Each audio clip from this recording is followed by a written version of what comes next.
The crew of the spaceship is in cryogenic sleep. Astronaut George Taylor is dictating his final report. Exactly half a year ago, by the ship's time, they left Cape Kennedy. Over 7 centuries have passed on Earth during this period. The people who sent them on this journey have long since died. But Taylor has no regrets about what they've done. Everything seems different from here. The flow of time is distorted and space is limitless. The only thing he would like to know is whether humanity, the miracle of the universe that sent him into the sky, continues to wage war. A last glance at the clock. It's March 27th, 2673 on Earth. He looks at his comrades and lies down in his place. After a while, the ship makes an emergency landing on an unknown planet and finds itself in the middle of a body of water. The crew wakes up and realizes that they have slept much longer than the calculated time. But the most horrifying shock is the death of the only woman, Stewart. At that moment, water begins to enter the ship. They need to evacuate, especially since the samples showed that the atmosphere is suitable for breathing. Looking at the ship's clock, which is frozen at Earth time, November 25th, 3978, the crew abandons the sinking ship.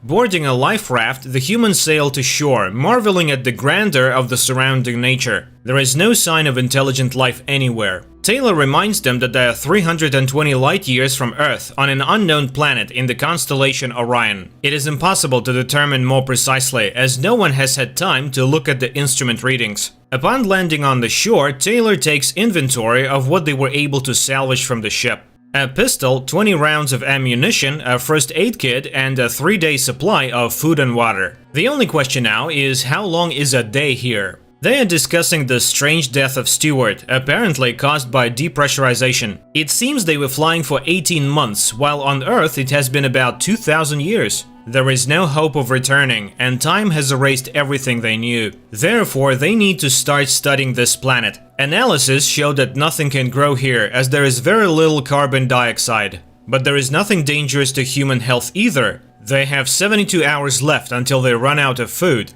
Landon sets up a small flag of the United States of America on the shore, and the astronauts set off on their journey. The surroundings are strange and wild, bizarre rocks and lifeless canyons. The people almost get trapped under landslides several times. Thunderbolts light up the sky without bringing rain, and the sky itself is covered with clouds, with no satellites or landmarks. One thing they know for sure, there's a time gap between them and Earth. Their loved ones died 20 centuries ago. Even if they returned, no one would remember them. Taylor urges his comrades on. Why did they embark on this flight? Was it for fame, new knowledge, or the opportunity to live longer? But now they have lived much longer than any other human on Earth.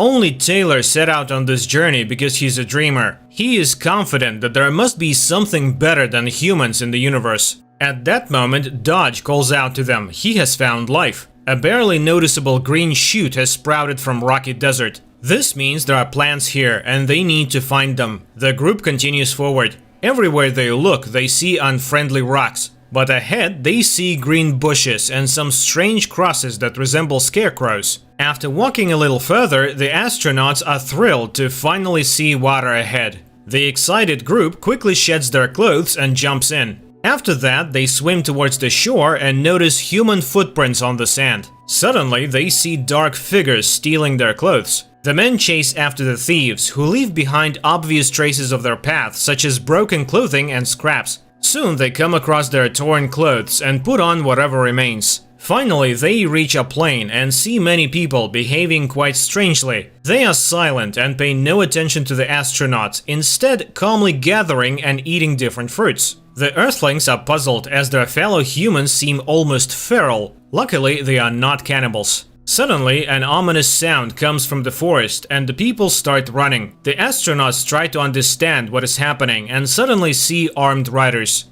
Shots are fired, and then monkeys appear on the clearing, apparently hunting the humans. The Earthlings attempt to flee, and in the heat of the chase, they split up. Shots are heard from all directions, and Dodge is killed. Taylor, along with others, runs towards the river, and just when it seems like he's about to make it, one of the monkeys shoots him in the neck, rendering him unconscious. The tied-up astronaut is thrown into a cell with other prisoners. He is surprised to see the monkeys taking pictures as if it's a souvenir. George is brought to a hospital where he is examined by scientist monkeys. They examine Taylor, who is wearing strange clothing. But two chimpanzees argue about the need to study the animal's brains, ignoring Taylor, who is still recovering from his throat wound and unable to speak. In the morning, Dr. Zyra does her rounds. She is intrigued by a strange animal she calls Bright Eyes because he pretends to talk in a hilariously convincing way. Taylor tries to demonstrate that he is intelligent and attempts to snatch the pencil from Zyra's hand. At that moment, Dr. Zayas enters.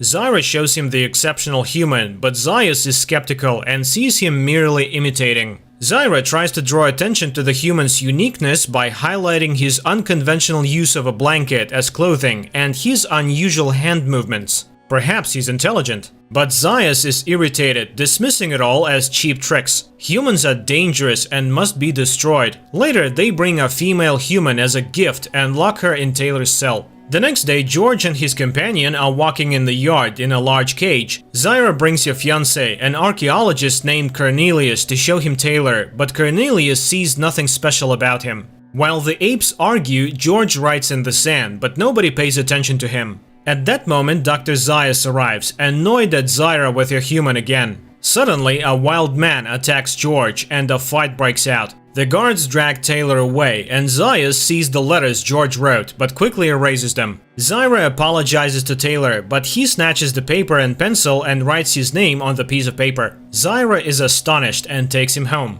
Cornelius doesn't believe her stories. It's all just tricks. Humans can't write. They try to figure out where he learned it, and Taylor writes the name of his school. The apes are shocked. Could he really be intelligent? The man explains that they came from another planet. Cornelius is puzzled, but flying is impossible. Then Taylor crafts a paper airplane. Afterwards, he asks to see the maps and explains where they landed and how they got there. Zyra and Cornelius argue fervently. She claims that humans are a mutation, the missing link between apes and monkeys. And it is quite possible that monkeys evolved from humans. Dr. Zayas, who enters the scene, discovers the paper airplane, crushes it, and orders the man to be taken to a cell. Taylor and Nova sleep in their cell when the arriving apes order Taylor to be prepared for a castration operation. But the man breaks free and runs out of the cell. He manages to hide in the ape temple, but is noticed, and the man has to run through the ape city again. Taylor ends up in a museum where stuffed humans are exhibited.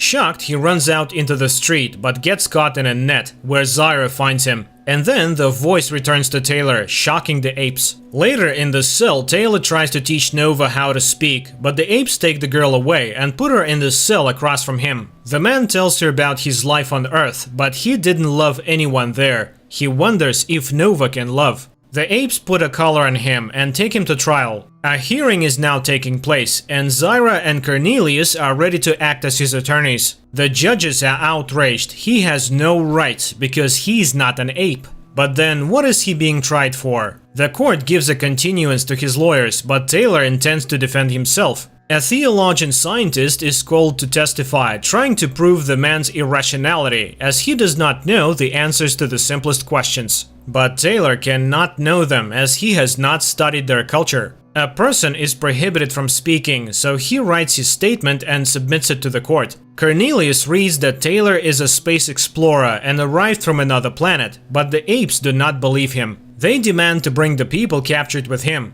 And Taylor sees Landon, but he does not recognize his friend, and the scar is found on his head. George realizes that Dr. Zayas destroyed the man's brain. George is dragged back to the court.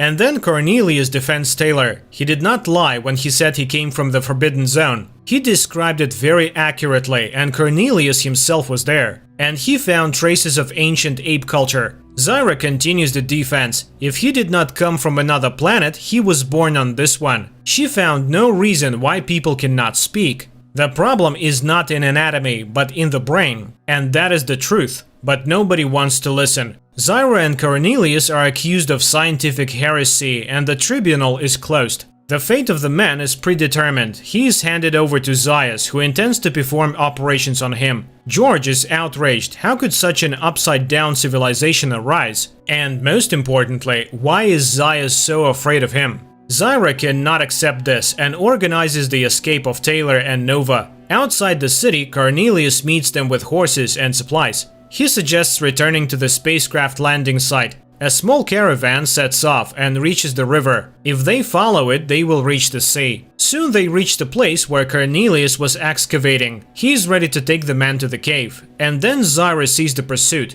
Dr. Zaius, who caught up with the fugitives, is in for an unpleasant surprise. Taylor is armed. The Earthling offers a compromise to the doctor. If Cornelius can prove that their culture is not the oldest and originated from humans, he will leave them alone. Everyone goes into the cave. While Cornelius shows off his findings, Taylor discovers spare parts of a human, a dental plate, glasses, and a heart valve. But the main discovery is a human doll that says the word mama. Zaius tries to find a reasonable explanation when gunshots are heard outside. Everyone rushes to the exit. It's the makeshift doctors who, unable to keep their words, have attacked the fugitives' escorts. Taylor takes Dr. Zaius hostage and orders everyone to leave. Taylor will release him in exchange for a horse, food, and water for him and his woman. But before leaving, he asks the doctor why he always feared him, and he answers because he's a man, and that his ancestors are to blame for the lifeless Forbidden Lands, for he is the lowest and most treacherous beast. The people leave, and the doctor orders the cave to be blown up, and Zyra and Cornelius to be arrested. He saves the future of his people. Taylor and Nova ride along the beach.